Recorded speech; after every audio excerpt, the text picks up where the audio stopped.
Hi, everybody, and welcome to episode 5 of the FNS Wrestling Podcast. I'm your host, and along with me is my teenage son, Jackson. Say hello. Yo. So, how has your week been? Anything you want to discuss in our banter section? Let me think. Or you can turn it over to me, and you'll love it. No, okay, I'll ask you, I guess. The Raptors are 3-0 in their opening round yeah. series against the Brooklyn Nets. It's almost not interesting to watch because they're so much better. I know you're thrilled to hear that. NBA is going to come up again, I think, when we talk about the Thunderdome. Oh, well, I just started the WWE 2K16's My Career today. And? Because I watched a video and there's a lot of heel turn options in there. You do know it's 2020, right? I want to try it, yeah. And you're going back 4 years? Well, yeah, I've been playing a lot of Star Wars Battlefront, but... Switching it up? Yeah, and then because the other two games... I don't really play with anyone. 2K19 and 2K20 is bad. 2K20 did have some problems. You were not a fan. Maybe when the new one comes out, you can, after you've played it a bit, do a video game review. That would be an idea. Yeah, I might. For a bonus episode. Because I think 2K Battlegrounds, which is the one they're doing this year, like the arcade kind of type one. Yeah. It's coming out on September. That might be I might try to buy that, and then the Star Wars game that's coming out, I might wait till Christmas to get that, because it's a first-person Starfighter game, so I'm not too thrilled. You hope, you spoiled child.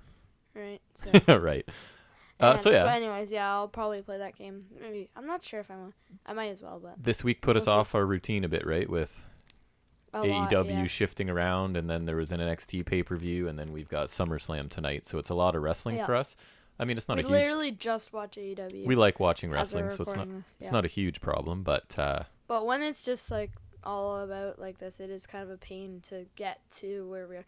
It's fine once we're recording, but like getting there is a lot. Yes, the recording is super fun. Some of the work getting here, we're taking notes and just finding time in our day to watch things and try not to talk about things too much before we sit down here. Right. So that being said, I don't have anything else really to talk about, do you? Nope. Should we get into it? We got a lot. This week was very run-of-the-mill, so yeah, I agree. Much to talk about. Ramping up for school, that'll be exciting. But other than that, yeah.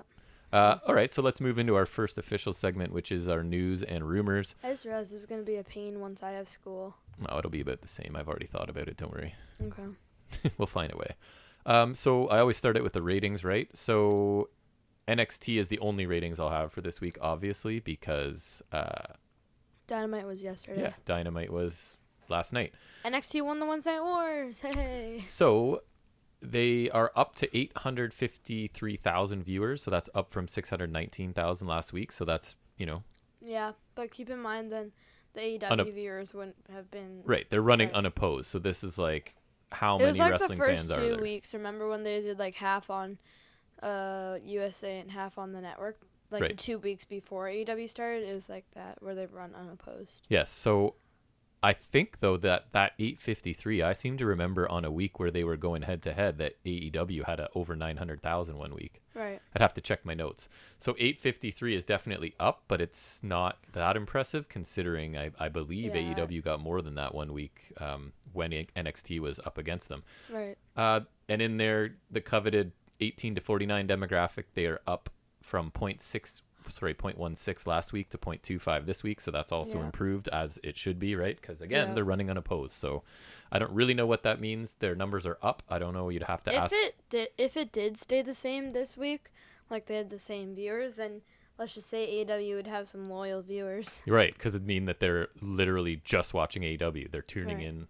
They're not wrestling fans necessarily. But clearly there was some people. Yeah, there's obviously people making the choice, right, to watch one or the other. In the States, we have that choice taken away from us up here, as we've complained about many times, so I won't go back into it. But so yeah, did you have any news you wanted to discuss? What I have here, so Renee Young leaves WWE, and I guess quote unquote perfect timing. Talking Smack is set to return on the free WWE network. Right, which was her gig, right, at one point? Right, her and Shane McMahon did that like when at the beginning of like the 2016 brand split, right? So which is kind of on WWE's part, it's a bit of a jerk move, just like, she quits and then they bring this back. Like I think I don't know if she cares. I think she probably wanted out, right? And right. Honestly, that is one super talented lady, and I think that they're gonna not realize how much stuff she did and how much she did well Right. Even her commentary is better than Stupid Beth Phoenix. And I think that was one of her weakest roles, is doing Even commentary. then, it was still But backstage interviewing tolerable. or leading just a regular show, she's amazingly talented. And it's different for her than when they release a wrestler or a wrestler quits or whatever is done, Right. because she has options outside of the wrestling world, right? If you're a wrestler, you're kind of limited to other wrestling companies. Right. She has the talent that she could go work in legitimate sports or somewhere But I feel like entertainment. she might go to AEW because obviously Moxley's there if they want to sign her. That's for sure a possibility. It Right. would kind of make sense because he's already Because there. the dude they have in their backstage interviews, he's okay. I do like Dasha though. She'll obviously have to go back to her previous name. Do you know what it is? No. It was, I believe, I watched her because she's Canadian, and she would be on the Score talking about, I think it was SmackDown or whatever, immediately after the show was over. Paquette was her last name. I can't remember her first name. Anyways, she was amazing. Have her as something Moxley. She was amazing doing that, and I think WWE just noticed her, right? And then they signed her from there because she's entertaining, she's super likable, she's knowledgeable. Right. She's a girl that knows about wrestling, right? So that's not super common. I think AEW, that might help with their weird AEW heels thing. So she actually, that would make, maybe they already have things in the works. Yeah.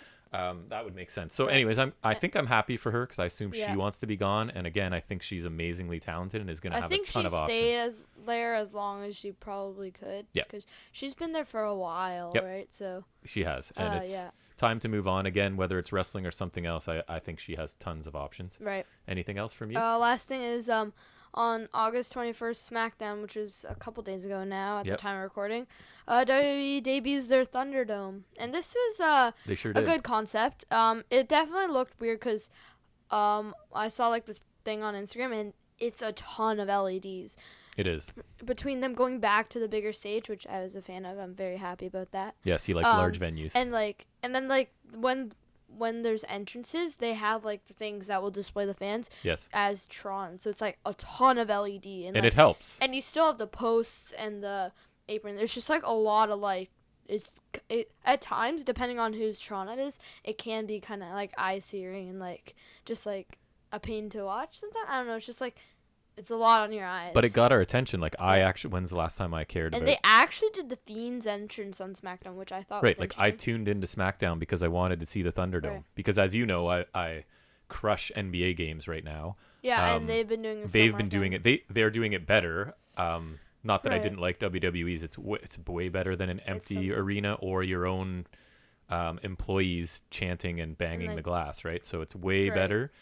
NBA does it somehow so each person looks like they're sitting in a seat. So it's all a matching seat, right? So it actually looks like they're in a stadium. It's like if you did like a photo collage or something, they're also like jam packed together in like these curved LED boards. Yeah, they're kind of just, it's almost different sizes and shapes and things sort of spread out around the arena. It looks kind of cool. But it's something, so I don't know. I'll probably maybe check out Raw because I don't have a lot going on Monday night. And we'll get the full Thunderdome for SummerSlam tonight, right? Like they'll be going full capacity for that, I imagine, for a major pay-per-view. So, and I think it's free, so maybe I'll try to do that sometime. Try and get in on one of the seats. Yeah, so it's an improvement. What are the chances? I can't imagine that we don't see somehow tonight at SummerSlam Bray Wyatt takes control of those TVs and his face is on all of them at some point or some sort of cool. right, like, or maybe I hope not. Or Retribution does something. I was just gonna say that, or maybe he's tangled up in Retribution. Wouldn't that be awful? Yeah. I think that's everything. So the only note I had based on that Thunderdome coming out was SmackDown ratings improved 8.3%. I think this is supposed to be the future of WWE programming.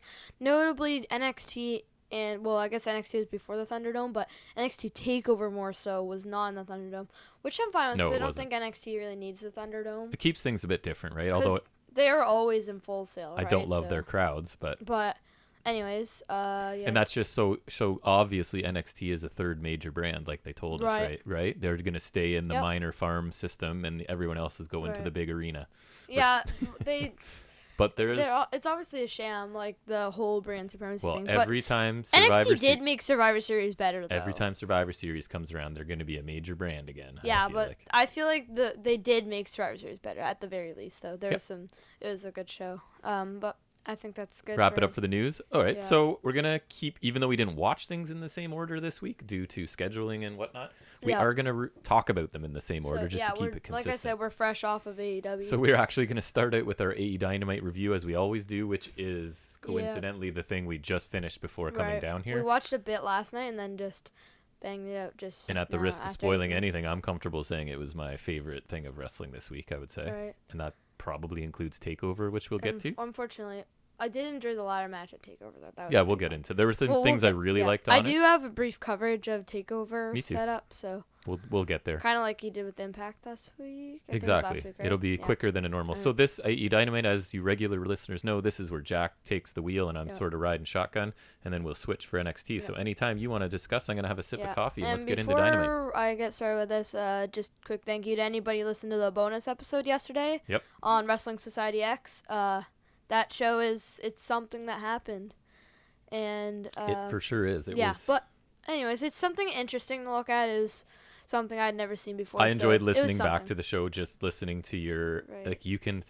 I was not you enthusiastic. can see your energy, or you can hear your energy drop. We start out and your energy's good, and you're not loving it, but you're into it. Because we did do it in multiple takes, so or multiple sections. Like you can see, I'm blissfully unaware of what it is, and then by the end you're hurting. Yeah, and then I find out, and it's not great. So anyone that checked it out, great, thank you. If you haven't checked it out, it's one of those things because it's a review of something old. It doesn't have to be. You can listen to it anytime. Yeah, right? I think one of our plans is to stockpile some bonus episodes so that I guess if this kind of situation comes up, or if we want to put something out, we can. And so I think this is a good opportunity to just kind of sort of like a pilot for the bonus episodes. Yep. And it's an excuse for us to record more, which is really fun. So I don't mind. All right. Dynamite, yes. So we start right with FTR versus Private Party. I mean, like right away, literally. No entrances. No intro, nothing. And there's just a brief split screen recap of FTR's heel turn last week. Yep. And it appears that Tully Blanchard is now their manager, which I mean. Yeah, he was wearing an FTR jacket. They do kind of explain this later, so we'll kind of get into that. And Mark Quinn is not wearing Mark Quinn of Private Party is not wearing his usual kind of cape jacket thing, which I found weird. I noticed he's a very skinny person. Is he? Yeah. Yeah. Isaiah Cassidy tags in, and then Mark, after some moves and whatnot, I didn't really get it because they're a fast tag team. Yep. Mark Quinn's back in, double team by Private Party, and Cassidy is tagged back in. Mark Quinn back in a double team flurry by Private Party. Cash Wheeler tags in, and that's a blind tag, and Quinn eats a double clothesline. Yep. Cash Wheeler's on the apron. Dax Harwood in the ring, and double clothesline. Drop toe hold and elbow drop combo by FTR, and Dax Harwood is back in. He grinds Quinn's face on the top rope, classic heel move, and a nice chop in the corner. He pulls on the face of Quinn, and he lets go and kind of hits like a bionic elbow kind of move on the top of his head. I thought Cash, I made a note that he's in the best shape I've ever seen. He's looking good. Yeah. Sunset flip by Wheeler fails. He's kind of doing that thing where Quinn's trying to stand up, but then Dax Harwood hits a lariat to take him down, and then Wheeler stacks him up for a close fall. Quinn makes the hot tag to Cassidy. Many clotheslines I noted by Cassidy, followed by a springboard rope stunner, I would call it, on Wheeler, where he kind of does a stunner where he's hanging over the ropes. Yep. A blind tag by Quinn, and Dax attempts an O'Connor roll, which is a roll-up maneuver, and Quinn hits a crossbody. Many drop down leapfrogs by FTR, and Wheeler hits a spine buster reminiscent of Arn Anderson. Very much so. Tully would do a distraction, and they would hit a shatter machine for the win, which they called the Goodnight Express. I'm struggling with their new names and the finisher new name. Yeah, so they called it Goodnight Express. I think Shatter Machine was... So we were joking around, and Dad named it the Smash Contraption. The Smash Contraption. It's way better. Which is funny, because it's similar to Shatter Machine, but it also it's ridiculous. It's ridiculous, but it sounds at least a little more menacing than Goodnight Express. So maybe on our podcast, it's the Smash Contraption, and that's just how it is. I might note it as such later on. Yep. All right, then we had a Jon Moxley promo. Did you like that match? The match was fine. It was a decent opener. Just kind of getting over FTR now as their heel persona, I guess. I thought Cassidy barely did anything. Right. He wasn't in very much. I thought Quinn was the face in peril for a really long time, maybe too long. Yeah. I did like that, excuse me, FTR basically dominated until they tried a high risk maneuver, like Cash tried to leap to the outside, and that sort of cost them. So it was that reminder of like, No flips, just fists. right, the high risk stuff doesn't work for you guys. And then the spine buster was cool, Tully getting involved. So it was fine. It was that I just said it already in the first match. It was the contrast contrast of styles, which was good. Very little Cassidy. So I don't think it's at the level of a lot of their openers have been, but I wasn't upset with it. Didn't hate it. Same. John Moxley promo says MJF is annoying because he talks about himself a lot. Mox says if you're a tough guy, you don't need to talk and your actions to speak for themselves. Mox thinks because of this, MJF is hiding something. Says he wants MJF to be a star and fulfill his potential. He puts over MJF and slightly insults him, and I wrote nice combo. It's kind of like he was putting MJF over, but then kind of remained in character with said insults. And overall, this was a nice promo and just showing Mox's ability to stay in that character, the badass kind of character, but still be able to put people over a bit, which was really good. So I was pleased. I had the same thoughts. I said this is another example of how you put over your opponent, but you can still come across as a tough guy, right? So it's this idea that yes, you're super talented and you probably are going to be the future of this company, but I'm the present and I'm not ready, right? So I thought his intensity was good. It was like this loyalty to AEW and also super complimentary of MJF, which is something WWE needs to work on, is putting people over within promos, right? And then we had actually an MJF promo. He claims Mox attacked him like a coward when he attacked him from behind. MJF is in a neck brace and just totally plays the victim in this match. And it's Nina just awkwardly smiling in the background the whole time, which is kind of funny. Sorry, you called it a match in this promo. What? You just said in this match. Oh, yeah. It's okay. Whatever. Yes, Nina is permagrin behind, and she's doing it like she's putting the grin on because she's fearful of what the repercussions will be if she doesn't. I thought she did a good job. And MJF's attorney cuts a nice promo. He was good, I thought. It was good. I don't even know who this guy is, but it was great. Basically, the gist of it is the paradigm shift. They want the paradigm shift banned because MJF is in said neck brace. And he says Mox will be sued for everything he has if the contract is not signed. And, so they have a contract where for the match and the paradigm shift is going to be banned. Right, so it's classic heel maneuver, and it's kind of funny, but I really hope that Mox doesn't give in to it because it seems kind of dumb because how many moves would then be dangerous, right? So the paradigm shift is outlawed, but the Meltzer driver is fine, or do you know what I mean? So unless they really somehow push it to the point where Mox just gets so angry and frustrated, he gives in. But to me right now, it would make him look kind of dumb to just give up his finisher because there's a million other moves that are just as deadly, right? So we'll see where they go with it. Again, I'll say it a lot. I trust AEW to sort of see where they go with things. Next we had the Jurassic Express and the Natural Nightmares versus Butcher and Blade and the Lucha Bros 8-man tag match.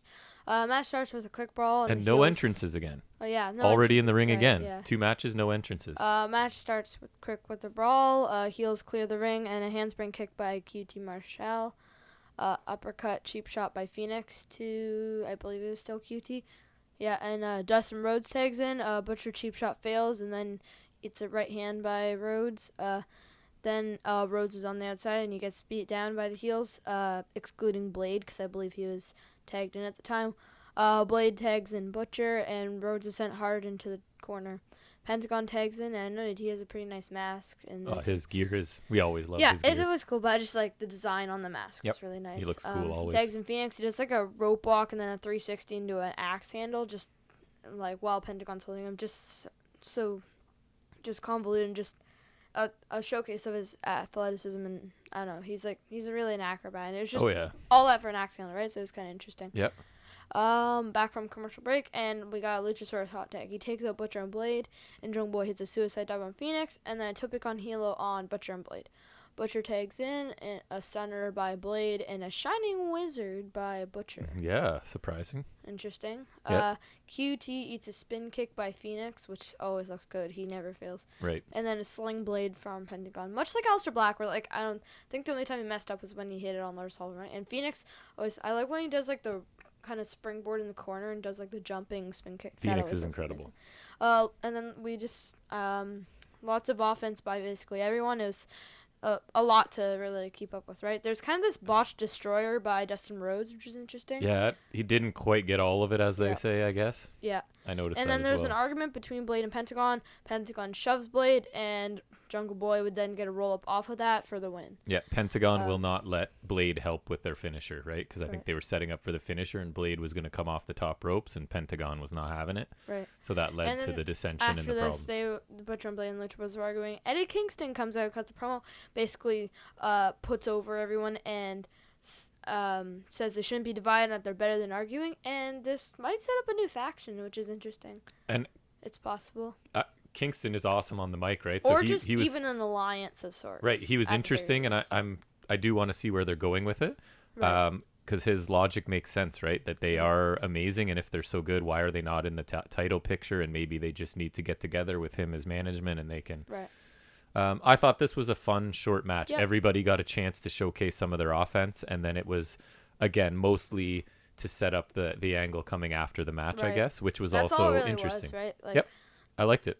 It was a decent match, but I feel like the babyface team was kind of set up randomly, because I think, especially just on Dynamite, we haven't seen a ton of Natural Nightmares.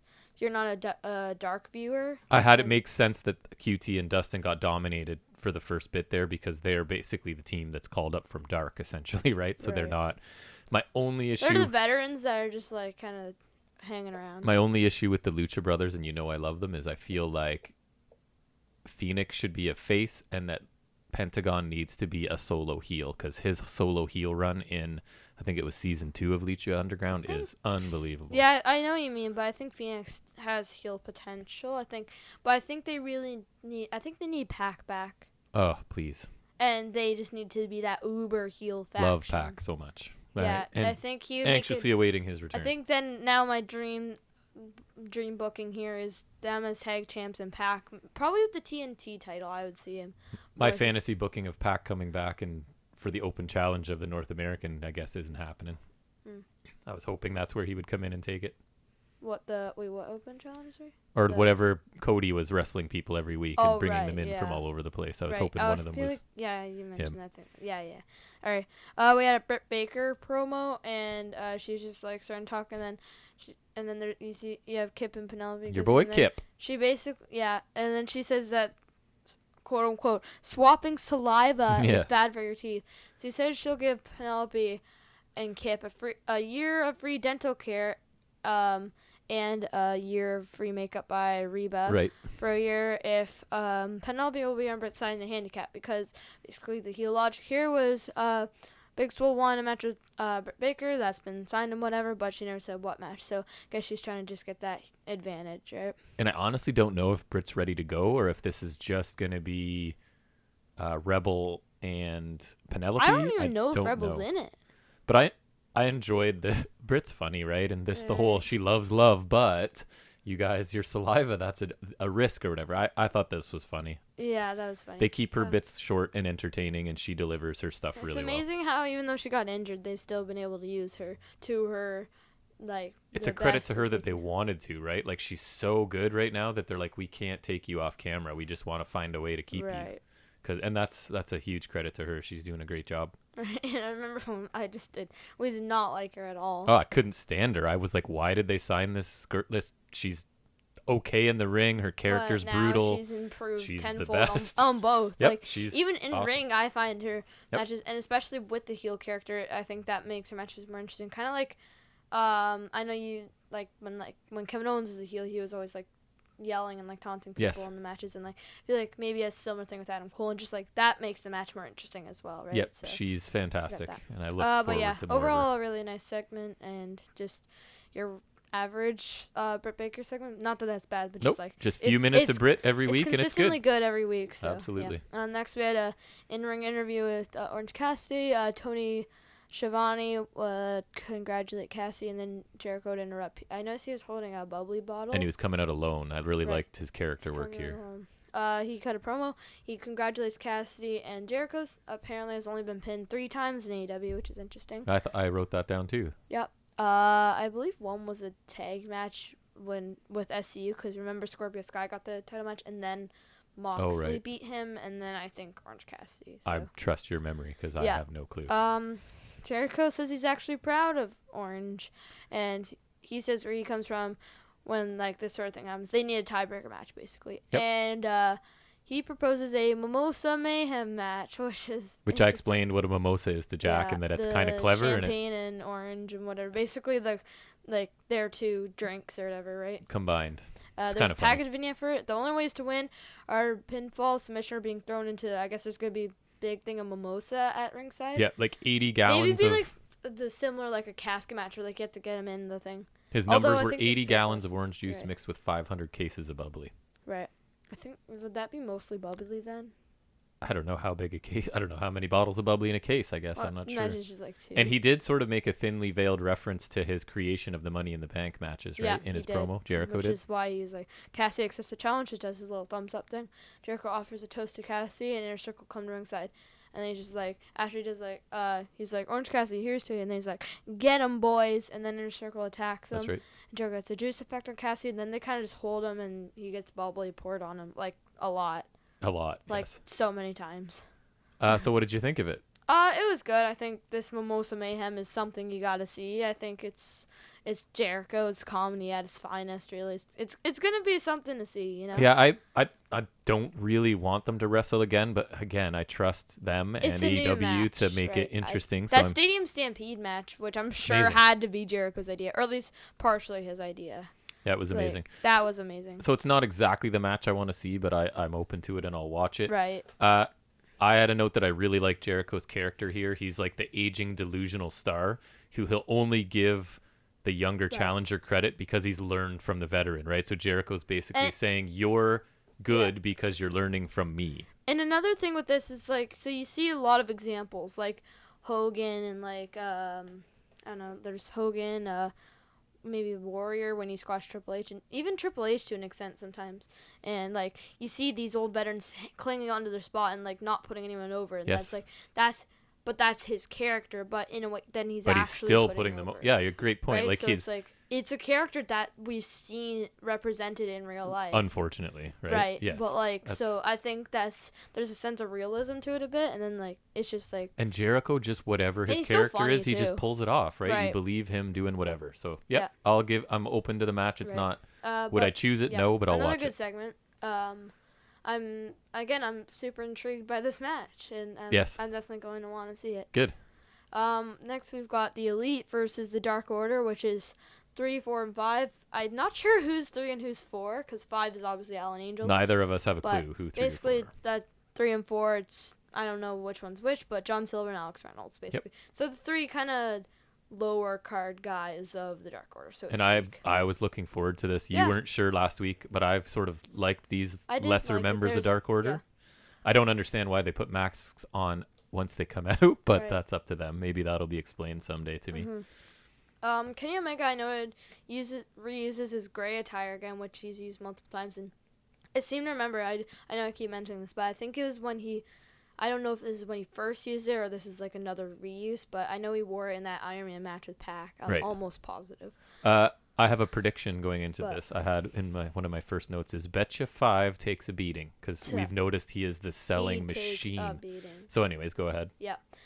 We had Nick Jackson versus said 5 to start this match. Nick does like one of those weird springboard arm drag thingies that shows how flippy they are.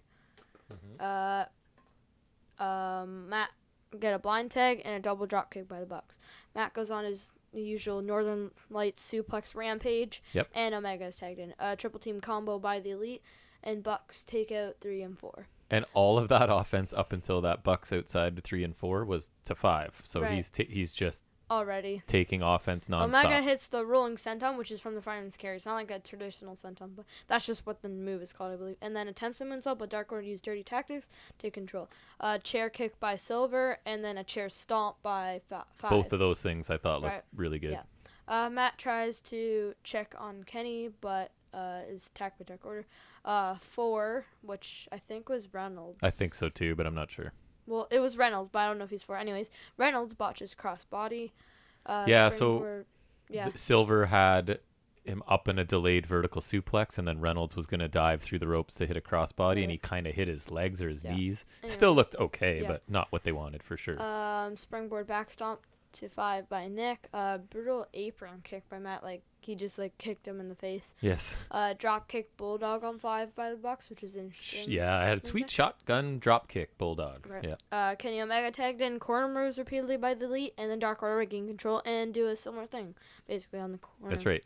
They just took turns. 3 and 4 hit their tag combo again, capped off by the German suplex and the jackknife cover, which I know you like. Yeah, I do. Yeah. And then Kenny Omega Snapdragon suplexes for all. Which I also enjoy. Yep. Matt Jackson tags in. Meltzer driver attempt is stopped, and so John Silver hits a tombstone pile driver to Nick Jackson, I believe. Yeah, because he's the one who does the springboard, right? Yeah. Yep. So Silver hits a tombstone to Nick Jackson, and then Reynolds hits a tombstone because he, like, reversed, he flipped over into his own tombstone. That's right. He does a tombstone to Matt on Nick, which right. I thought was nice. Yep. Ref is distracted by Omega, who's trying to, like, help his teammate. Silver uses wrist tape to choke Matt Jackson briefly. Matt fights back, and 5 attempts a moonsault and takes a double super kick by the Bucks. He does. And he is indeed taking a beating. He is, always. Nick Jackson hits what's like a Fosbury flop on Silver and Reynolds. It's like, I believe it's also might be known as a Spaceman plancha, I believe. 5 takes the one-winged angel, pretty good, and the Elite gets the win. And for some reason after this match, Omega tries to powerbomb 5 on the chair, but Bucks stop him. Just kind of I had Omega heel tease, question mark. Right, and just kind of, get him back in the normal mentality, or, like, in the headspace, right? So, anyways, this was a good match. There's good parts, but I don't think the winners were ever in doubt. No, I thought it was super fun. Tons of action. Lots of cool double team moves. Again, no, like, I don't know. I keep just contrasting things in my mind to, like, the Keith Lee Karrion Kross match, which we'll get to. But, like, there was no lulls in this tag match, right? There's always something going on to keep you entertained. I enjoyed it. Again, I like these lesser Dark Order guys. They're pretty good in ring. They're small, but when there's that strength in numbers idea, right, it kind of works for them. So I liked it. I thought it was fun. Yep. So tag team gauntlet next week on Dynamite, or the next Dynamite, which is Thursday. Yep. To determine who faces Omega and Hangman at All Out. Starting teams will be the Bucks and the Natural Nightmares, and then the winners of that will face Best Friends, and then the winners of that will face FTR. So FTR getting the priority spot here. But I don't understand the rankings. I think it's because they've been undefeated. I guess. So I think that's why, because they're ranked number 1. I more question Best Friends FTR quick being. promo, and then Tully gets in the mic, cuts a brief promo.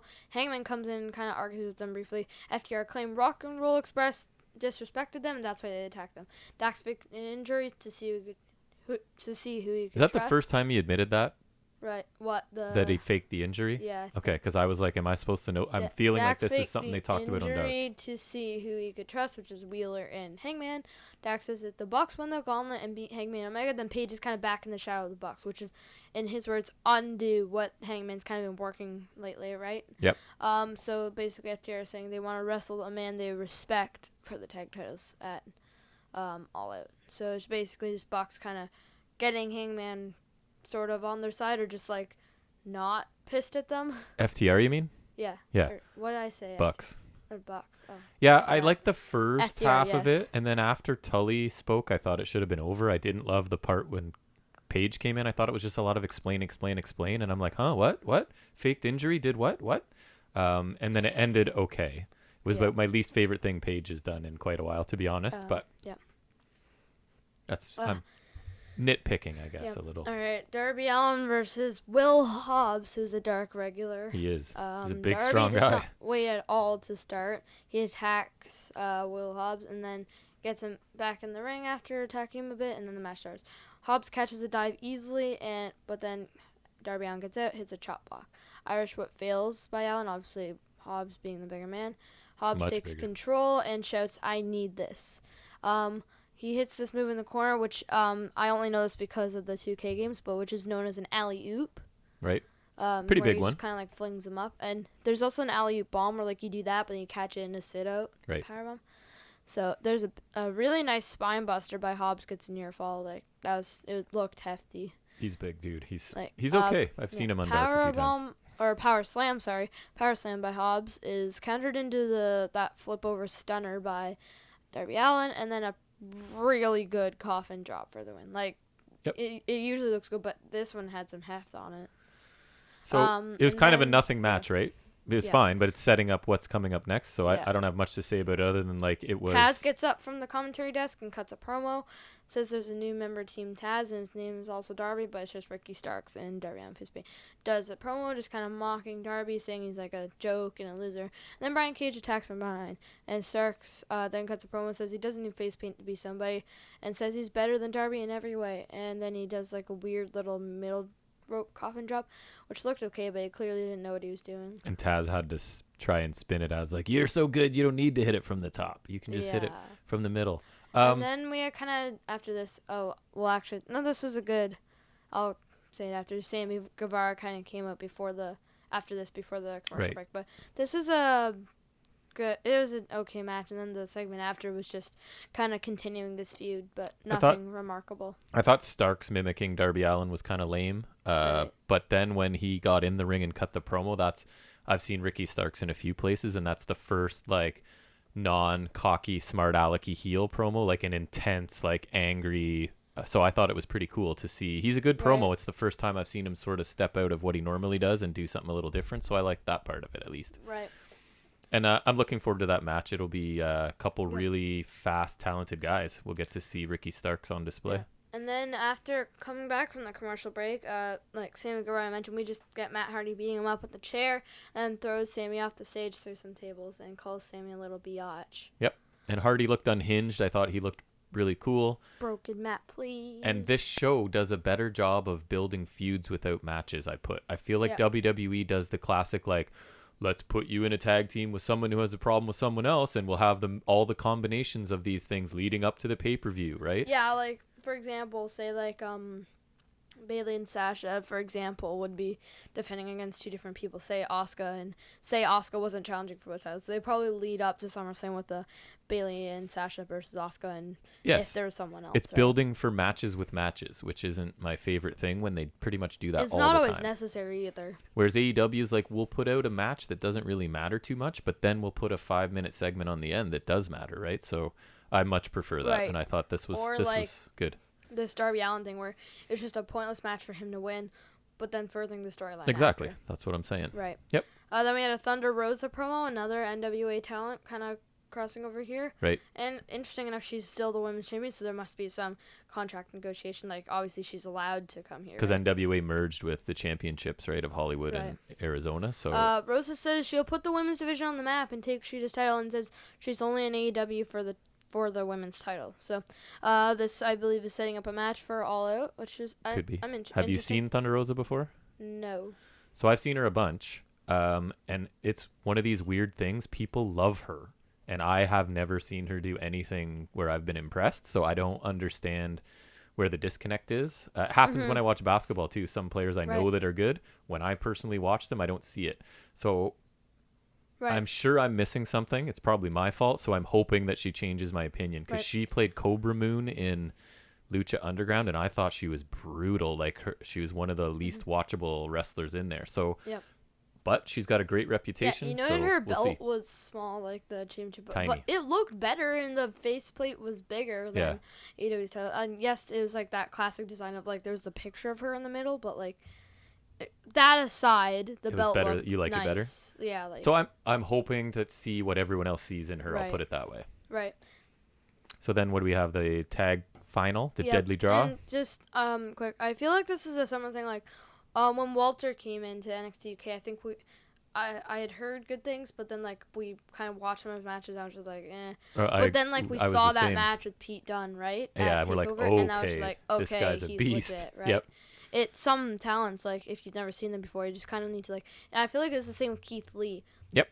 Again, I've heard good things. You just need, and then it was that Dijakovic match that was like, this guy's good. I would watch those guys fight all day. Right? Like, it's really that case sometimes where it's just like, someone's good, but, like, maybe you just haven't seen their good work You got to keep an open mind, because they'll surprise you, right? And try not to bring what you've seen them do before into evaluating that match. And then we had the Tag Team Cup Finals, which is the Nightmare Sisters versus Ivelisse and Diamante. Brandy versus Ivelisse to start this match, and this match was a 20-minute time limit. Brandy, after taking down Ivelisse, kind of did like a taunt, slow heel turn with her. Yeah. Or like just kind of getting that cocky character. She is, just for a sure. bunch of kicks by Evil East to the legs, to the chest, to the face, maybe. I don't know. I know there's legs and chest, but I don't know. It's just like a lot of kicks, and when I'm looking down at the notes, it's hard to like catch everything. We got to master our typing skills like Mom, because Right. she's a beast. Tag to Diamante and a double hip toss. Gets a quick pin. Allie tags in, and Diamante sends the turnbuckles. Knees by Allie, like kind of just knee lifts to the chest. Kind of has her like bent over. Yep. Arm drags by Diamante, and she's back in control. We're back from the commercial break, and Diamante stops a superplex by Allie and hits a tornado suplex, which is like the tornado DDT, kind of spins around, but then just does a suplex instead of a DDT. Right. She's down, and then a hot tag-ish, sort of a hot tag to Evil East, and then an inverted stunner. A warm tag. A warm tag. Lukewarm, even? Yeah. Inverted stunner flatliner combo by Evil East, and after a bit more offense, Diamante is tagged back in. An actually pretty decent spear by Brandy, but I feel like she's a small person, like not even short, but like skinny too. So yeah, it's like she's not going to have a lot of impact. The spear doesn't work for it. It looked pretty decent, good, like I said, but yep. like it's not like it's very different from like Roman Reigns or Batista or Goldberg. Very much so. Even Edge still like. But she's working really hard. You right, can tell. But you can see the improvement. Yep. Allie is tagged in, hits the. She's got like the reverse face lock thing, and drops the elbow. Finn Balor does a. Yeah, I want to know what maneuver. that's called. I think it's the inverted face lock elbow. I don't know, something like that. All right. Uppercut by Diamante really finds I thought it the looked mark. good. Yeah. QT Marshall's taken out, and then Brandy is sent onto him to take him out again. Wheelbarrow stunner by Diamante, and then a snapmare, and she rolls through, and then just like a weird little kick by Evil East to get the win. An odd finish. I put that. Yeah, I enjoyed the match more than I thought I would, Right. except the finish was like. Very just anticlimactic. Like, this is a finisher? Right. It doesn't. I don't know. Like. No. But and then I know they got flowers and medals. Those women are capable of doing really cool Right. stuff. So I'm not sure who decided that was the match finish, but I was. This is better than some of the other matches. Oh, in the I think it tournament. might have been the best one. I was pleasantly surprised. There was Right. just no like lulls. It was action again, right? There wasn't like somebody in a chin lock for 4 minutes in the middle of the ring, which I feel like I comment on NXT a bunch. Chin locks. So Oh, yeah. I thought it was fine. Again, the end wasn't the best, and I'm just wondering what's next for these teams, I guess. Yeah, because like I was saying when we were watching, just like if you're these women, what's really the point of this other than winning a trophy? Yes, I don't know. Because And there's then no what do you tag do with that division. trophy, There's right? no. We'll see, I guess. We're going to have to Right. trust them to build something. Yeah. And then so we just got some announcements for next Thursday. August 27th Dynamite, obviously taking place on Thursday. We're going to have Chris Jericho back on commentary, which is nice. Yep, generally something good. We got the Young Bucks versus the Natural Nightmares versus Best Friends versus FTR, that gauntlet match we were talking about. Yes. So that's next week. And then we also got Matt Hardy versus Sammy Guevara, which is going to be a tables match. Which, I mean, I think tables matches are... We haven't seen one in AEW yet, so I'll give this a chance. But I like at least it has purpose because Sammy Guevara did that weird dive through the table. And Yes. Matt Hardy threw Sammy through tables. There is a right? reason So it's there's a reason. tables. Yep. And then we got John Moxley versus John Moxley, sorry. I think I said Maxley. It's okay. John Moxley know who he versus is. MJF contract signing. And then we've also got Big Swole versus Britt Baker handicap match. I just wrote versus Britt Baker handicap match because We don't know who I'm it is. going to assume Penelope Ford's in it, but I have no idea if Reba's in I it think, or not. yeah, I don't know either. And then we've got our main event, Cody versus Brody Lee TNT Championship match. And a lot to cover Yeah, here. this was. This was think- good. Yeah, go ahead. Alright, I mean, I we'll- told you when we'll- it was done. we'll I do think more I loved it. thoughts, yeah. So Cody attacks Brody in the corner. This is really all he got. that's it. Brody Lee quickly takes control with a drop kick. Cody standing out of the ring. Big boot sends Cody over the barricade, and Lee throws furniture. Snap half and a half suplex by Brody Lee, and then a German suplex by Brody Lee. Really good super kick. Yep. And then you do a powerbomb, and then another powerbomb. Powerbomb's very nice. And then a discus clothesline by Lee, and that's it. Yes, Boom. utter This was a squash domination. match, and I wrote very reminiscent of Cena Lesnar at 2014 SummerSlam. I love this. I thought it was great. And in terms of realism, this happens in every legitimate sport, right? People or teams have bad Like, days. didn't CM Punk get wrecked in his MMA Right. or UFC, whatever? And that's because he's not very good at it. Well, but yeah. even teams and people that are amazing have their bad days and get dominated, right? Right. So Cody can take this loss and fine. I'm sure he'll work it into some sort of character shift. Right. It finally makes Brody Lee look like an absolute monster. They've Right. completely 180'd the Dark Yeah. over And from I was Dark saying, Order. like, what a change for him. Because I remember when I started watching wrestling, he was just this random schmuck named Luke Harper in the White family that I could not give two hoots about. And now he's, like, one of their top guys. And they're And when their Dark Order mid-card started, champion. they were kind of lame, and now they're kind of They cool. started out as a good in-ring tag team and then evolved in kind of a lame thing. And then now they're just, like, they're And awesome. if you contrast this to Retribution over on W, we were talking about it when it happened. Like, this is we'll how... talk about what they do later, the Dark Order. But Retribution, what, they're playing with the electricity. lights and spray paints, and then, I don't know, and it just... a chainsaw once. My instincts are to groan at that, whereas this, and I Right. notice you too, you're, like, into it and watching it and paying attention. Right. So And unlike Wrestling Society X, it's just, like, also, that's just, like, right. weird. But this was actually very nice. They did a bunch of stuff. So we got Brody Lee was being interviewed by Tony Schiavone, basically saying how nobody believed in him or the Dark Order, and now everyone has to deal with them on top. And Cody is being moved under a stretcher, and Dark Order attack Arn and some of the doctors and just chase away all the officials. Brody Lee flips over the stretcher in which Cody is on, and Lee hits Cody with the bag, which is weird, but we'll explain that later. Yeah, and honestly, I was like, that's weird. There's just a But we'll random explain bag. it What's later. going on, right? But yeah, it was confusing at first. And then you see Dustin Rhodes get dragged down. Brandy comes in to protect Cody. And this was nice because I was like, how are they going to deal with this? And then Brody like motions to Anna Jay. I'm just like, oh yeah, Anna Jay. Yep. And I was like, this is really nice. And then Brandy is choked out with a sleeper. And then Brody dumps out the contents of the bag. And it's the broken pieces of the old TNT title. Because he did say he would give it back to Cody. He did so say last week, I'm going to give you back he the never original said how. one. And he then did I it just all. love the visual of them all just lying down on the stage and just motionless. They and made it from like me It's just kind of thinking it was fantastic. lame, the bag, to being like, oh, that's so smart. Because he Right. did say, I'm Broken- taking that one and I'm giving you the old one. I figured that it was the belt, but I was just like, that bag's too small to have the belt. Oh. But then it was this. I'm just like, okay. It was cool. And I just wrote after this Dark Order rules. This I was put a great end to a great. great show. I think I love this show, This to be was honest. fantastic. Even This whooped NXT. even I'm gonna matches say. that weren't amazing, they were there to further a storyline after purpose. the match, I right? feel like there's no like Filler. powerful versus best friends like last week. Yeah. There was just filler. No, and there was random. a purpose to basically everything Right. on here. I really liked the show pretty much Right. top to bottom, which is nice because I hadn't loved anything so far this week. Right. So this was really good. Yep. Overall, fantastic show. Yep. And I recommend it. Yep. It Very would have good. won the Wednesday night war with me if it had been on Wednesday night. Yep. But And this last dominated Saturday. This last match was great. It was just a total squash, and then the after match, just whatever, was great. Yep. I It loved was it. very enjoyable show. Yeah. I was entertained the whole way Yep, through. Very good. All right, so Very that good. wraps up our AE Dynamite review, and we're going to roll into our You next said segment. it again. He said AE Dynamite for the second. AEW Dynamite. Sorry, I'll sneak an extra letter in there. So we're moving into Off the Top of His Head, which is the segment where Jackson shows the amount of wrestling knowledge he has in that brain of his. Yep. I'll So try.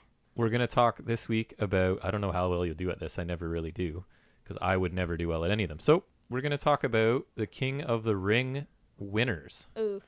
So there's a lot of them. Goes back to 85, it says here. Ooh, okay. So which way do you want to go? You can either go from one end or the other, or just rhyme off winners you know, and I can tell you if you're right or not. It doesn't really matter. I'll try me. to go from most recent. Oh, we're just going 'cause backwards. Is I that? feel That's a like sign of less that might confidence be for easier, once. 'cause, yeah, all right. So All I right, know go. we got Baron Corbin, Correct. Wade Barrett, or Wow, Baddies you had to go Barrett, back 4 years for that. Yep. and then Sheamus before that. In 2010, yeah. 2008 was William Regal. Why do you know the year of that? You I were don't 1 know. year old. Uh, Why do you know that? because, I watch a lot of crap. Okay. Sorry. And I have a lot of books. So Regal 2008 is correct. Brock Lesnar was the There's one in person? between there. Oh, So 2006. Can't believe you're forgetting this one. Oh, Booker T. Yeah, Why did I King forget Booker. that? Okay, so yes, And Booker then T, Brock then Lesnar. Brock Okay. Lesnar. Edge. Edge was 2001. Angle. Kurt Angle was 2000. 99. Was that Billy Gunn? It was. Oh. Why do you know this? 98. Ooh, what was there 98? Yep. Okay. Now they go Ken pretty much Shamrock. correct. Oh, nice. 97. 97. Oh. I should know this. I don't know. I'm stumped. No, you don't know that one? Give me a hint. He is one of the bosses now. Really? Boss, isn't that Shane McMahon? No. What? Think NXT. Oh, Triple H. Yes. Really? 96? I don't know. I forgot that. Okay, that one's obvious. That's Stone Cold. Obvious to you. 95? Because that's the Austin 316 promo. Oh, you're right. Okay. 95. 95? Big man. Oh, right. King Mabel. Correct. Yeah. 94? That was Owen Hart, right? Yep. 90. Bret Hart. 91 and 93? Bret Hart. Both of them, you're right. I know 93 is Bret Hart because I just watched the Owen Hart Bret Hart documentary thingy. Of course you did. So, yeah, it was on TV. I know. 89. 89. This is getting hard.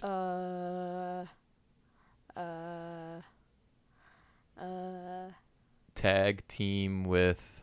It's not Macho Man because that's... No. I know it's not. He was never a heavyweight champion. He was in a tag team with Rick Martel. With Rick Martel? Back in the day. These are hard for you. I'll just tell you. You ready? His finisher was a flying forearm. Tito Santana. Correct. Actually? Yep. 88? 88. Oh. Was this Harley Race? No. He was 86, so we'll cross him off. You got him. There's only 3 left. He made his own belt. I'm giving you big hints. He made his own belt? Later. Ted DiBiase? Right. Actually? Yep. Okay. So Harley Race was 86. You're only missing 87 and 85, the very first one. 85, was that Macho Man? Nope, that was 87. So you're only missing... I know he was Macho King at whatever. Right. You're missing 85. the first ever one, which is he's magnificent. Don Morocco? Correct. Yeah. Good job. So that's impressive. I kind of knew it was Don Morocco anyways. Hunter stumped you, but other than that, I didn't expect you to know stuff from the 80s, but sometimes you do. I would say you did really well again. Mm-hmm. Impressive. All right, so that wraps up off the top of his head. And now we're going to move into our NXT review, which is where I do the heavy lifting. Yeah. And Jack just gets to fill in. So, again, this is just to sort of put it into context. This is them running unopposed. This is them running a go-home show for TakeOver 30, which in theory should be a big pay-per-view, right? So just to put it in perspective. So the show starts with Gargano entrance with Candice LeRae, and right away we're going to get Gargano and Holland for the second chance North American ladder match. Yeah. And a couple things I wrote just before you get into the match. Yep.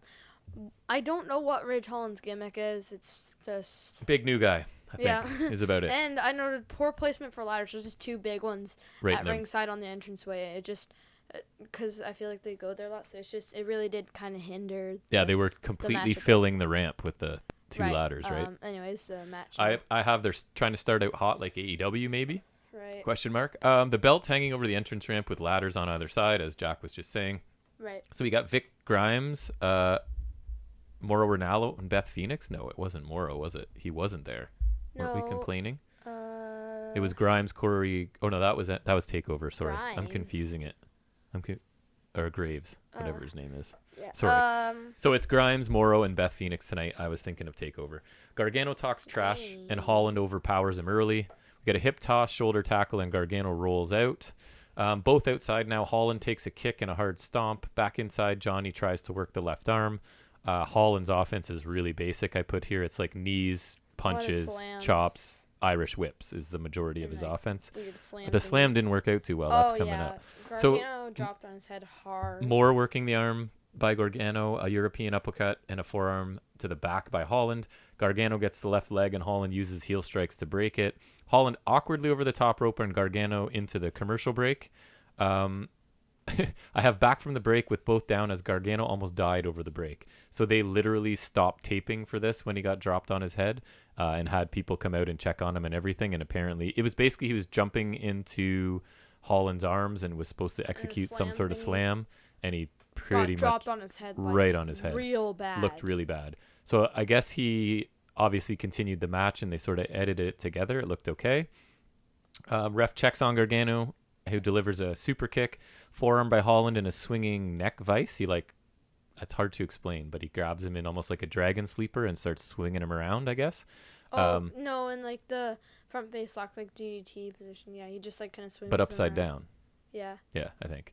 Power slam by Holland for 2, another super kick and chops, but Holland is still standing. Holland flapjacks Gargano, who rolls out of the ring again. Gargano's dropped face first on the apron and then rolled back into the ring. LeRae holds Holland's leg, and Gargano low blows him and hits the final beat for the win. Yeah. Your thoughts? This match was okay. I had not great. Holland is super green fine. and can only deliver very basic offense. Yeah. His selling didn't look very good. And I just have, if Gargano can't pull a good match out of you, you've got a ways to go. Right? This is who they're putting him in the ring to look good because Gargano's so good. He could wrestle a broomstick, as they say, and I didn't think it was very good. Or like one of the test dummies. So Johnny has advanced to the North American ladder match at TakeOver 30. Next, we get Dakota Kai in action in what's basically an enhancement match. Jessie Kamea is correct. So a double leg and strikes by Kai right away. She's on offense with kicks and submissions. Kamea hits an elbow, a sliding kick, and an awkward-looking slam. And then Kai hits the GTK for the win. Yeah, my only note was literally Dakota wins. Yep, it's a warm-up match for Kai, meaningless enhancement match. Again, I think they're just sort of getting to the promo after. Kai takes the mic and says that Io's comments prove Kai's point to everyone.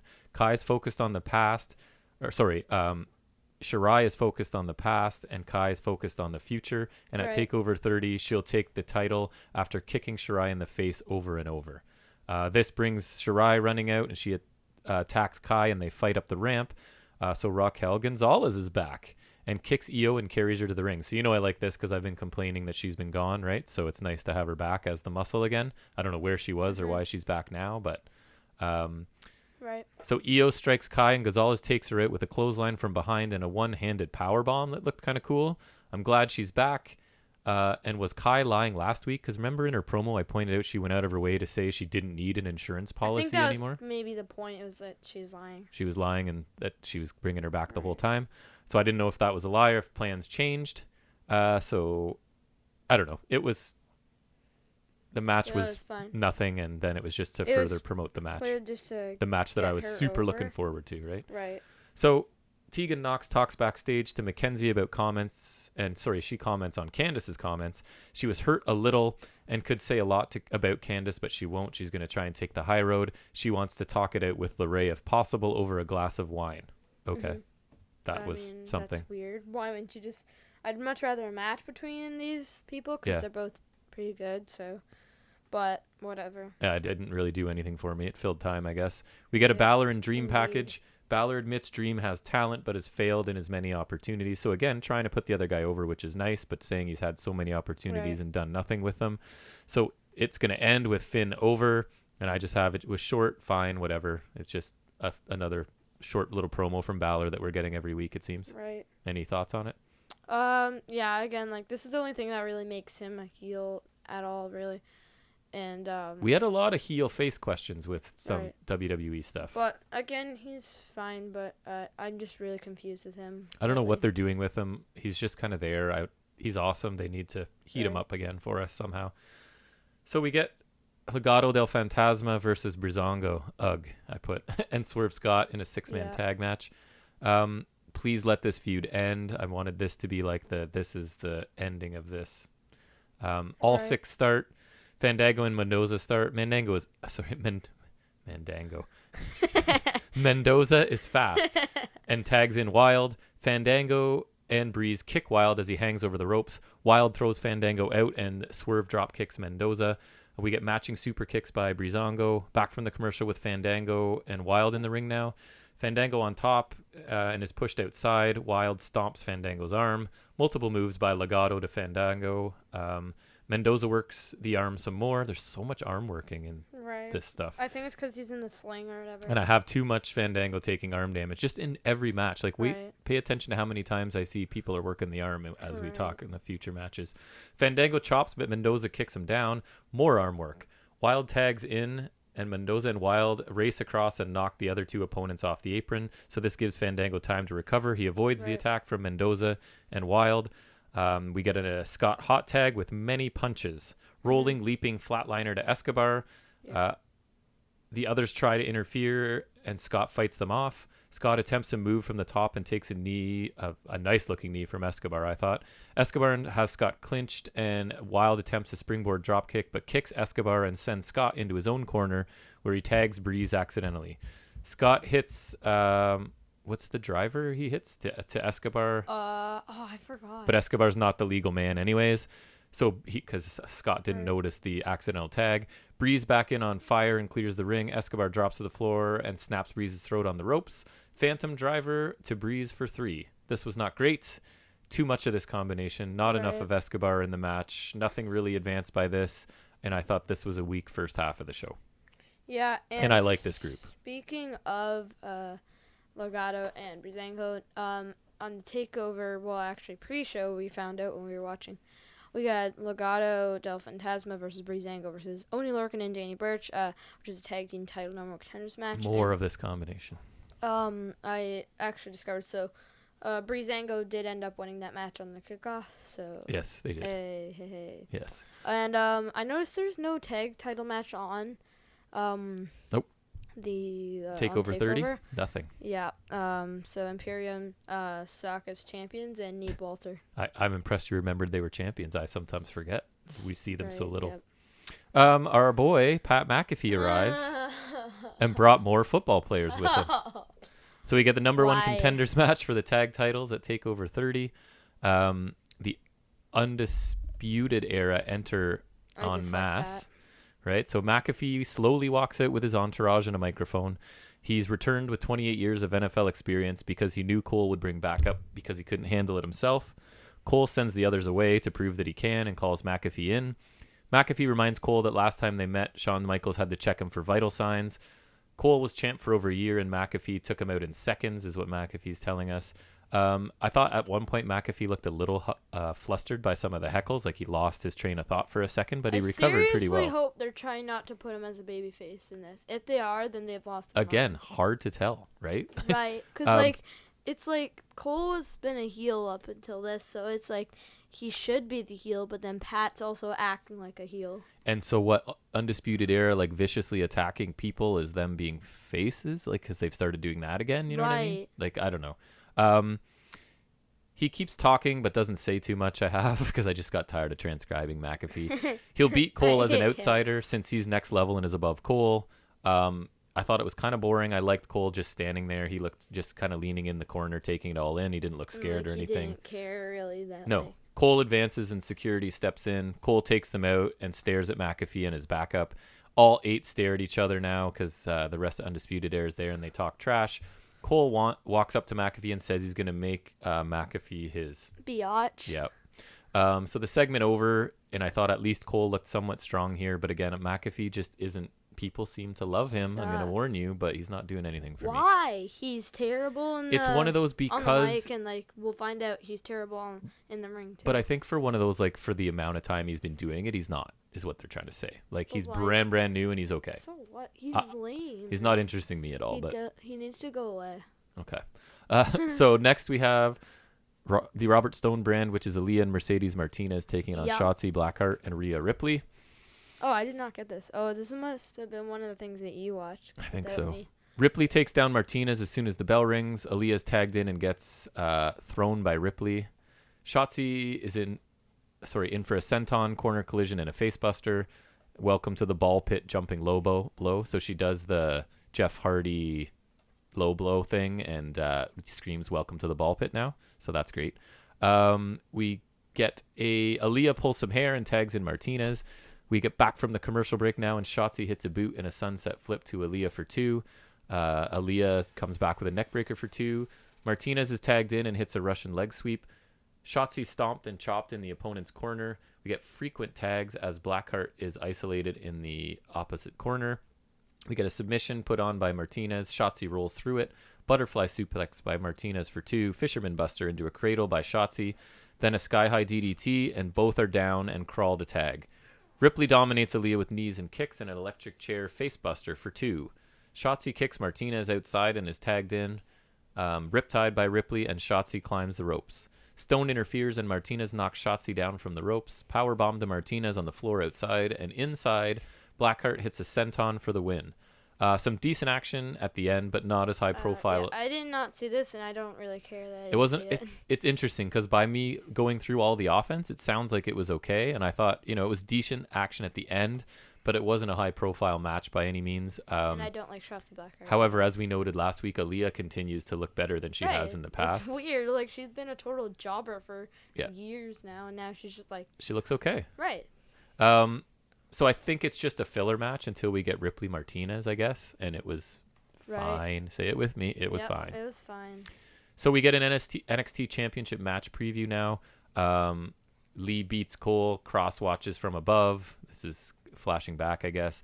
Lee has been climbing a volcano, not a hill, and it's ready to erupt. And then cool highlight compilation of cross dominating people. A summary of the fireball, aggressive music, quick cuts, both guys highlighted to end.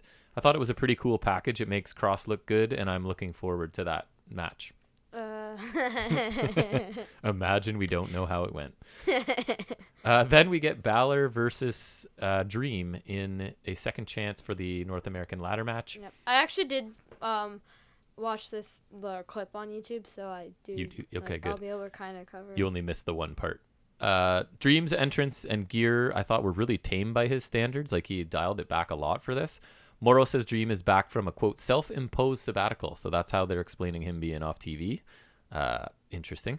Matt wrestling to start with the advantage going to Balor. Both are up and some ring running and a sunset flip by Dream, but instant finger guns from Balor. Yep. Pew pew. Dream backs out of the ring and says screw it, and then we're off to a commercial. Back from the commercial, Dream's in a chin lock. Hey, chin locks. He breaks it but gets chopped until he hits a Thez press and pounds Balor on the ground. To review a Baron Corbin match.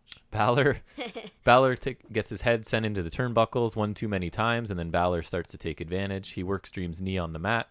Lots of knee work. Ref asking Dream if he wants to continue. Dream breaks free with kicks, knees, and then a side kick to Balor for 2. Striking exchange, and Balor is down. Corner punches by Dream. Missed kick by Dream and chops and stomps to Dream. Back elbow and an axe handle by Dream. Balor's thrown off the top rope, and Grimes comes out to save us all. He's here for the hanging belt. We come back from the commercial, and Grimes is sitting on top of the ladder holding the belt. I just remembered that now. Yeah, no wonder he didn't win. Exactly. You're never going to win if you touch it beforehand.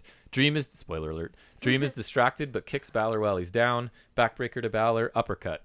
Balor basement drop kick on a roll through. Dream up top, gets crotched, stomps to upside down Dream, chops in the corner by Balor. Dream over the top to the floor on an Irish whip.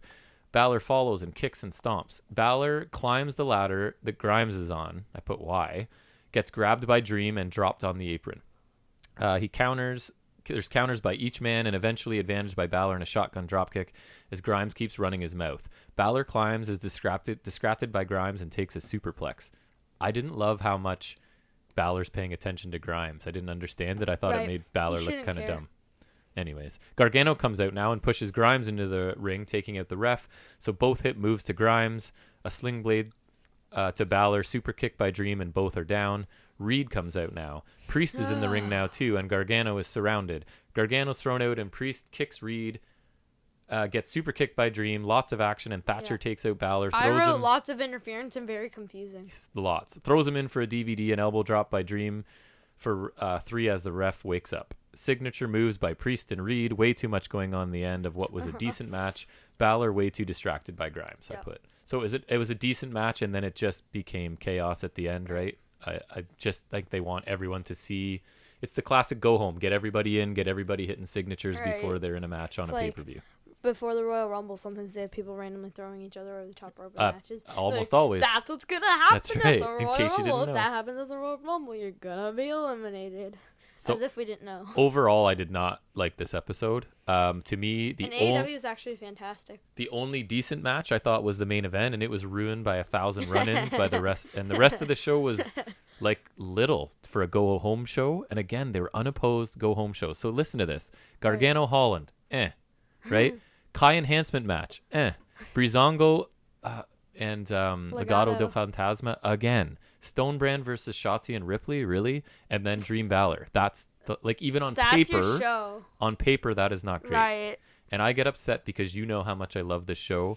Back when you were just still a main roster guy. I honestly suggested that if NXT gets to the point where it's unbearable, I think we should start watching Prime NXT. It'd be hard for me to give up NXT. I've watched literally every single one I'm forever. saying we could watch. I had to convince you to like NXT. Right.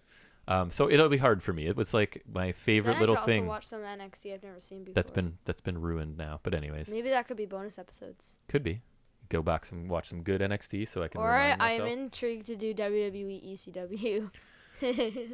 We tried one already. It was okay. That so was like when WWE was filming. So, Yeah. but I'd like to see like an actual episode. Of we it. can check some But out. We could do a anyways, bonus episode of that. Yeah, we'll see. So moving into any other wrestling business, we're gonna talk about Takeover 30 really quick. I figured we can. Yeah, I've got some brief, like just a couple SmackDown things before that. Yeah, go we ahead. had the Do that Women's first. Tag Cup semifinals. Obviously, we know Diamante and Eva Lise won the finals, but the semifinals we had Right. they beat Tay Conti and Anna Jay, Yep. and then Nightmare Sisters beat. Who did they beat again? Wait, I forgot. Who did they beat? Hold on, I have to check my notes. That was Big Swole and Lil Swole. I okay. thought Lil Swole looked good. Yeah, I'm interested to but see I more hate of the her. Names.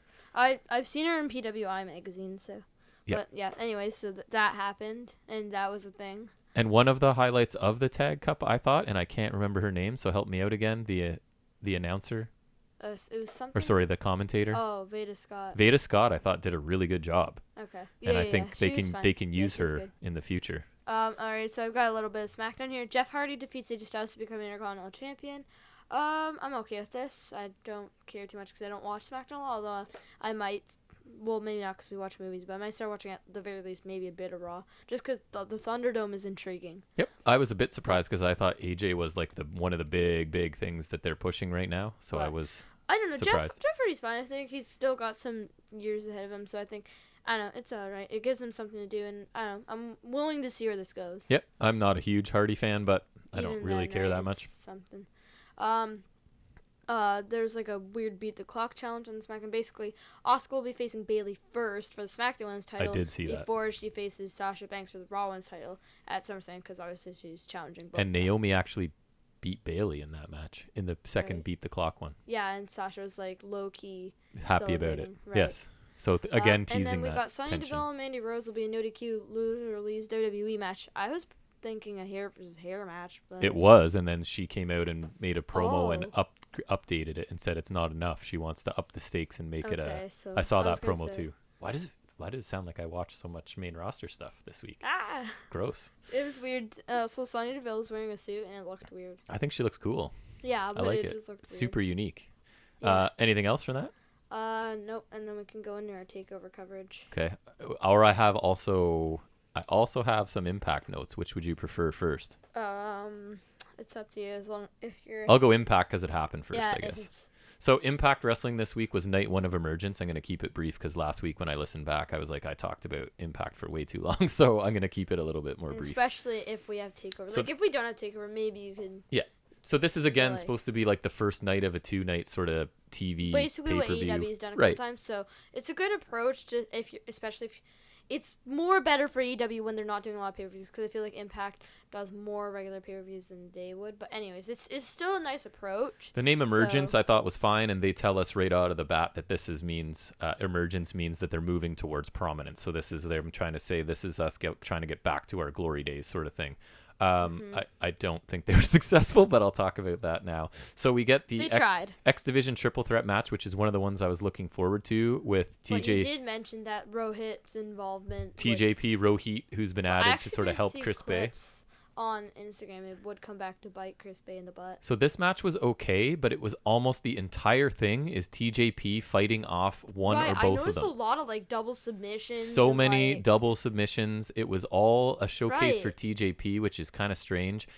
I even made a note like Chris Bay did almost nothing, and I put in brackets, is he hurt? Like almost to the point where I'm like, he's nursing an injury and can't, because he did almost nothing in this match. It's pretty strange, and he's a right, very good and wrestler. Again, like you said, Rohit did not need No. Rohit Raju. So or Rohit in there is Rohit, yeah. he plays He the did part not of helping Bay until Bay is hanging from the corner, and Rohit just can't resist screaming and hitting a double stomp for the pinfall. So Rohit actually Is the X Division champion, which I'm right. not a fan of because I remember watching Impact and like when we went there and they were just him and the other guy were just losers and like now it's just like it's like think Aiden English or Simon Gotch winning the U.S. title. Aiden English is pretty fair comparison. I like Rohit. He looked really fast in this, but almost the whole match was TJP. I really didn't understand. Not a triple threat. I thought this was Chris Bay's pretty new to this company. This will be a major showcase for him. He did nothing. Not at all. Strange. He even lost his title. I actually thought Madison Rayne did a pretty good job on commentary of trying to explain. Is she not a wrestler anymore? No, she's commentating, and normally I don't love her, but she was trying to explain Bay's logic in having Rohit there, and she did an okay job considering it doesn't really make sense. I didn't. That basically he's already beat him and he can keep him right in the ring with him, and that it's just a smart decision to make, I guess. I don't know. Then we get to everyone's favorite Wrestle House, which I'm really paring down. Crazy Steve and Johnny Bravo have a conversation using stuffed animals. That's all you need to know. Okay. And Larry, the guy whose name I couldn't remember, is Larry. Larry? The tag team partner of that I could never remember. Oh, right, yeah. So he is doing a new gimmick where he's Lawrence, and he's now a suave ladies man, and his partner doesn't seem to approve of it. And actually, I thought he was kind of interesting and charismatic. He's gone from me not knowing his name to somewhat interesting. So out of Wrestle House now, Good Brothers cut a promo on Austin and Fulton. I thought Gallows was actually good here. This was a solid, intense promo. They weren't doing their clever, cool guy shtick. They were actually like angry and intense, which I much prefer to doing like their Kevin Nash impersonation almost, which drives me crazy. We're so cool and aloof. Yep. Anyways, so Moose versus Trey Miguel for the TNA World Heavyweight Championship. So Moose is now Mr. Impact Wrestling and is a wrestling god. So it's the story of the undersized underdog and huge, powerful, overconfident champion. Wrestling god. Moose dominates most of the match with power moves and some really nice drop kicks. I told you his drop kicks look good. Miguel front flips over the ropes. Moose catches him, swings him into the barricade, and power bombs him hard on the apron, which also looked cool. So Moose wins with the lights out pretty quickly. It was fine for what it was. I think Moose is doing a really good job with this character, and he's improved a ton over the years. TNA was smart to sort of invest in him because he wasn't very good when he started, but he's a good character and a decent wrestler. Yeah. EC3 comes in, hits a reverse DDT to Moose. I still love that we were part of his heel turn. Yes, we were. EC3 runs in, hits a reverse DDT to Moose, and leaves with the belt. Why does he keep hitting this? It wasn't even an inverted DDT. It's like not even the DDT. It doesn't look like anything that should take Moose out. I swear, if that's his finisher, I'm literally going to lose my crap. I have in my notes here, Reno Scum or low-budget APA are doing jobs. Low-budget APA. For money, like they attacked Rhino last week, so they're working for Hernandez. He has other jobs for them, apparently. The Maniac version of Eric Young is him in his purest form, we're told. He goes over his previous personas. Was it that package? So, yeah, he's saying that I saw that. That was interesting. It was pretty good. All the other characters were not him, and that this Maniac is him. So he's going to take what he wants, and this time it's about him and him alone. I thought it was good. Heath Slater wants the public to petition for him to join Impact so he can help Rhino. I thought this was dumb, and he's still using WWE catchphrases about having kids and needing this job. I want to mention Eric Young was a former Knockouts tag team champion. He was, indeed. So we get the Good Brothers versus Ace Austin and Madman Fulton. We all know I love Ace Austin. Joss Matthews was killing me because... Just so I can get context, what's exactly the whole deal with Fulton and Austin here? Austin is just the annoying leader, and Fulton is his muscle. That's about it. I know, but wasn't he in OVE or whatever? Or when that dissolved, he just... That's when I was not watching Impact, so there's a chunk in there where I've just started again like a month ago. Josh Matthews refers to Gallows as Big LG every single time he uses his name. Imagine how frustrating that is. And he's literally does not have the L anymore, nope. So... nice, Josh. Nice. It was a decent tag match. The finish came when Gallows took Fulton outside the ring and then blind tagged, and the Good Brothers hit the Magic Killer to Austin for the win. It was fine. Back to Wrestle House. The Deaners. Beer is gone, and it's a mystery. Lawrence and Rosemary are flirty, and so are Susie and Jake. I don't care. Then we get a match at Wrestle House. Kylie Ray versus Taya. Kylie Ray wins with a super kick. That was my summary. It's actually the best match in Wrestle House, probably. But again, there's no commentary. I saw this in like the top 5 clip on Instagram. It was not like... No. That's how I get all my Impact stuff. It's just like because I follow them. So they put a lot of their... just the clips and stuff on their site. It's all you need from this show, I can tell you. Kylie Ray kind of interests me, and you know what? We both like Taya. Just the no commentary and the camera work sucks. It makes it not great to watch. And it looks like just the way they're hanging around the ring like a lumberjack match. It is. So then we get the main event, the North versus Motor City Machine Guns for the Tag Team Championships. I've been looking forward to this match. I really like both teams. Motor City Machine Guns I said it last week. I'll say it again. Alex Shelley has cool hair. They're getting older, but they're still pretty amazing. So Matthews announces that the main event for night 2 will be the women. So Purrazzo versus Grace is the main event of night 2, which is cool. Isn't that an Iron Woman match? Yeah, 30-minute, I think. Yeah. In an empty arena, though. So this main event was the match of the night by far, I thought. It was a pretty good match. Nice, the first half of it was slow, but the second half was really fun.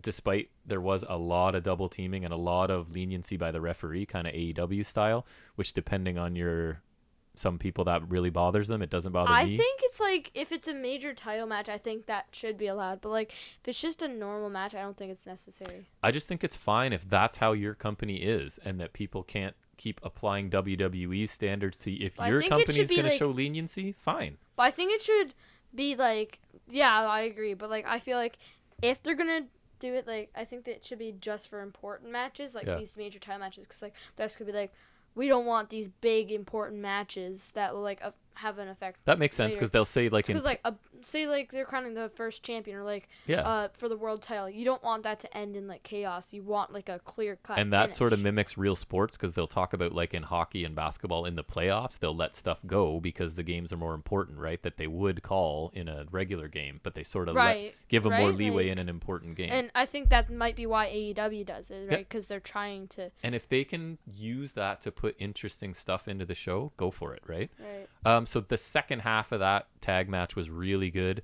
Overall, the show wasn't very good. I thought it was like okay to maybe a little less than okay. And this is, again, supposed to be like half a pay-per-view. I could only recommend the main event. Nothing was absolutely terrible, but nothing was really good either, other than the main event second half was, I thought, excellent. Yeah. So that's it for that. I made that quicker today. Hey.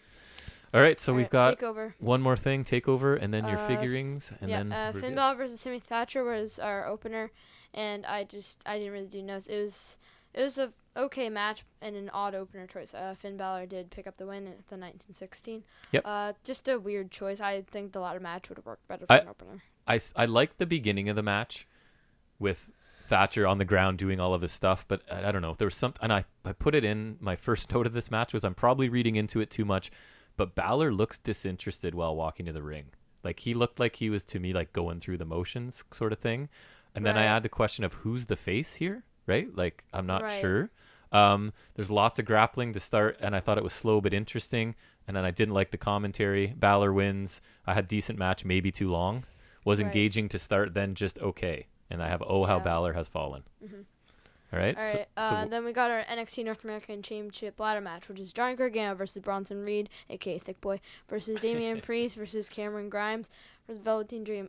Good Damian Priest entrance, good pyro, and talk about Reed's the way theme. His Tron. Oh my what god! What did I point out to you? His theme was terrible. It started with like Thick Boy. Jack didn't notice. And I did sort of notice, and like I rewound it. And even the theme overall was terrible. His old one was bad generic, but this was just straight up horrendous. He had new gear on too. Cameron, I'm just gonna go through match highlights. Yeah, it's not really I don't have much coverage, either. No.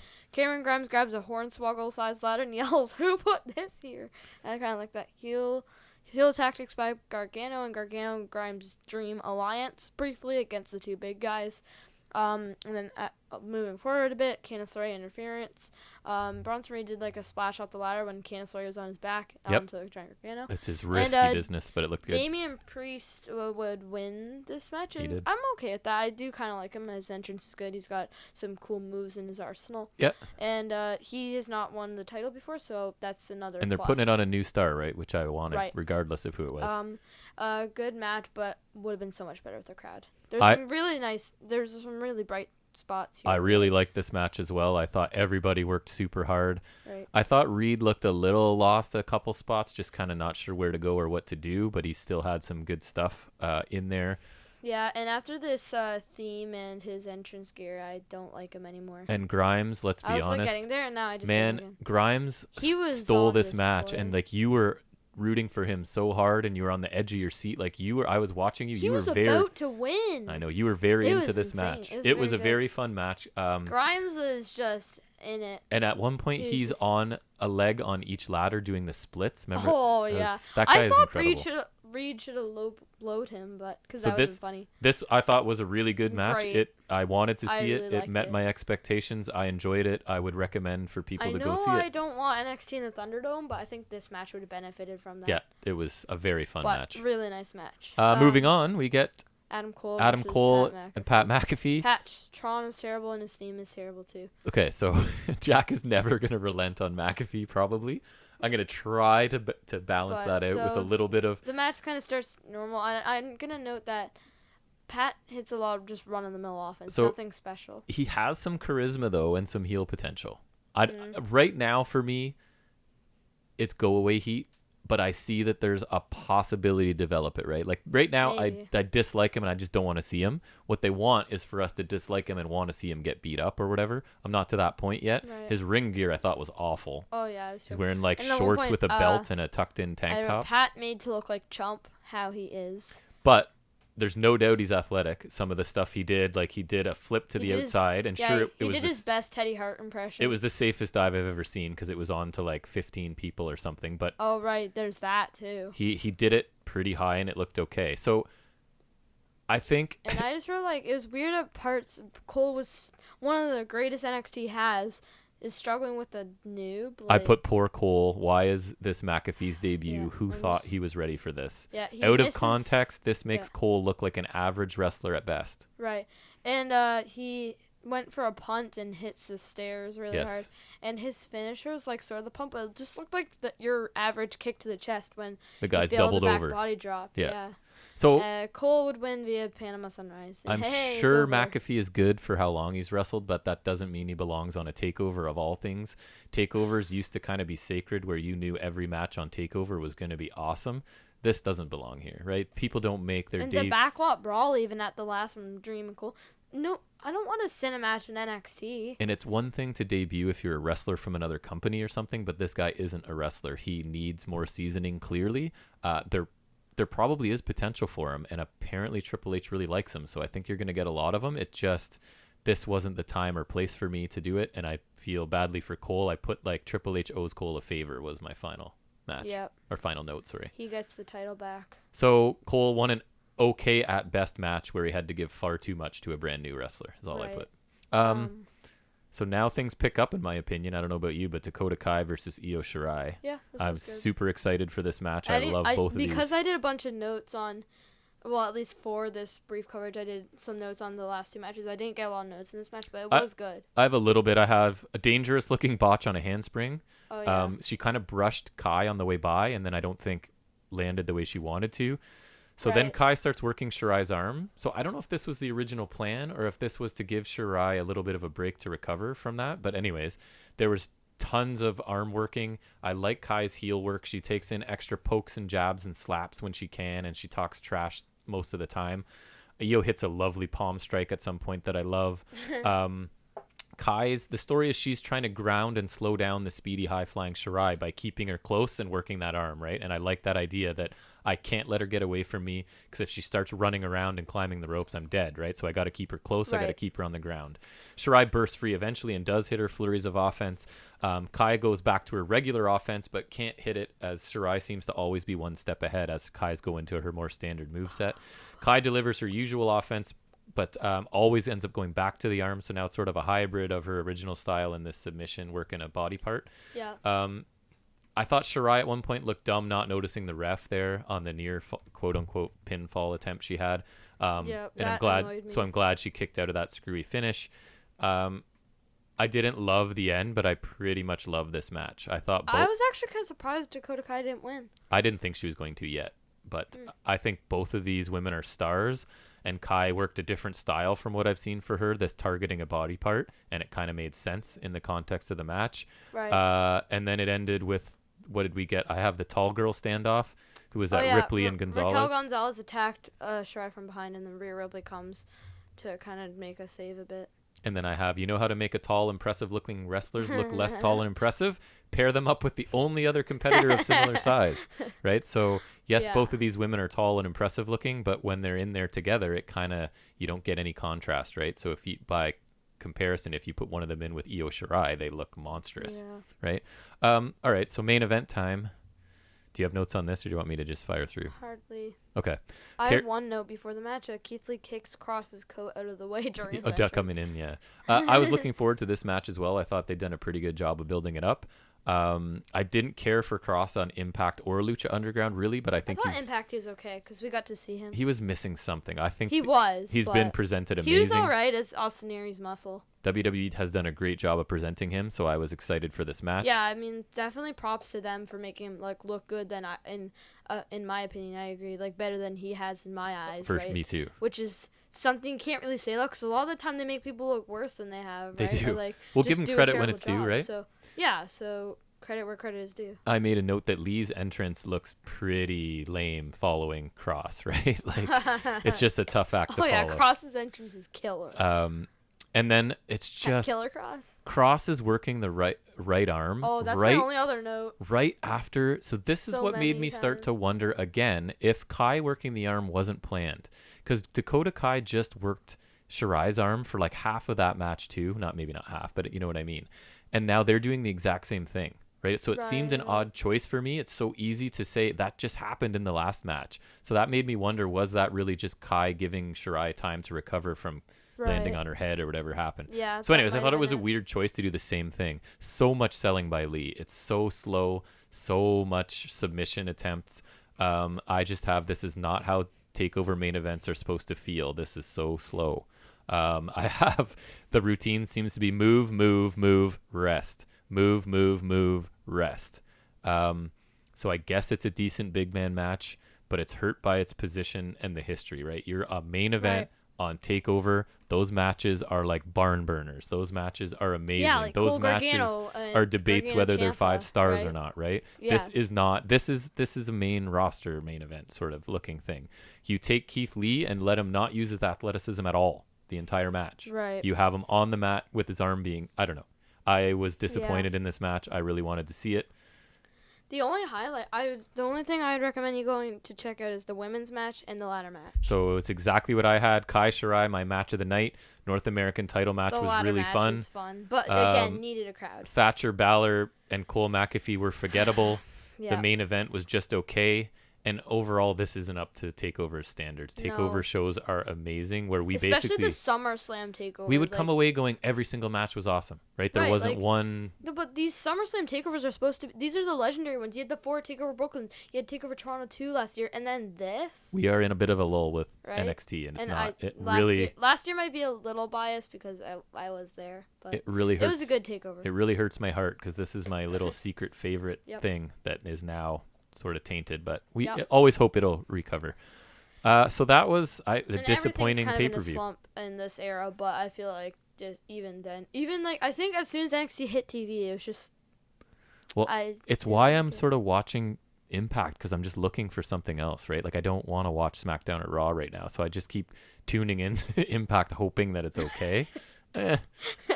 Not so much sometimes, but they have no crowd. And we'll keep trying. They're playing an Iron Woman match for half an hour without a crowd. Yes, they are. So I guess that wraps up our NXT review, or NXT TakeOver review. Was brief review. Not great. But we thought we'd include it. Yeah, absolutely. And then it might be a little late, but we hope to include a brief SummerSlam coverage next. Yeah, we'll see. Put it in our next major episode, or if we feel like we want to hammer out a quick review. After seeing it, we might. So keep an eye out for that. We'll see. That will take us into our final segment of the show, as we do every week. We've got a couple minutes for Jack to talk about one of his passions in life, which are wrestling figures. So this is Figuring It Out with Jack. Go ahead, buddy. All right. So we did have some figures revealed, obviously, on the Comic-Con at Home thing, and now some of them have been put into the official lineups.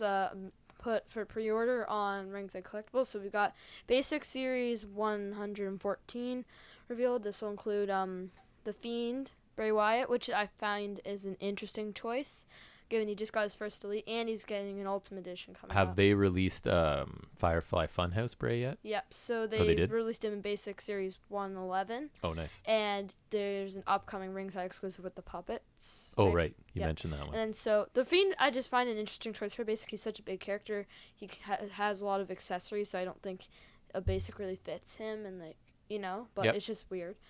Well, interesting choice. We got Rhea Ripley's first time figure. Again, I'm not a huge fan of first time in the line in the basic, but you did say it might be to debut them. But I feel like Rhea Ripley could be, since she was so popular, I think it could be proven that her figure would sell. But anyways. Maybe they have it ready. Then we have Kofi Kingston. This will be a character debut for Shorty G and Ricochet. And then the Chase variant for this series. I still cringe when you say Shorty G. This is like the kind of a little harder to get one.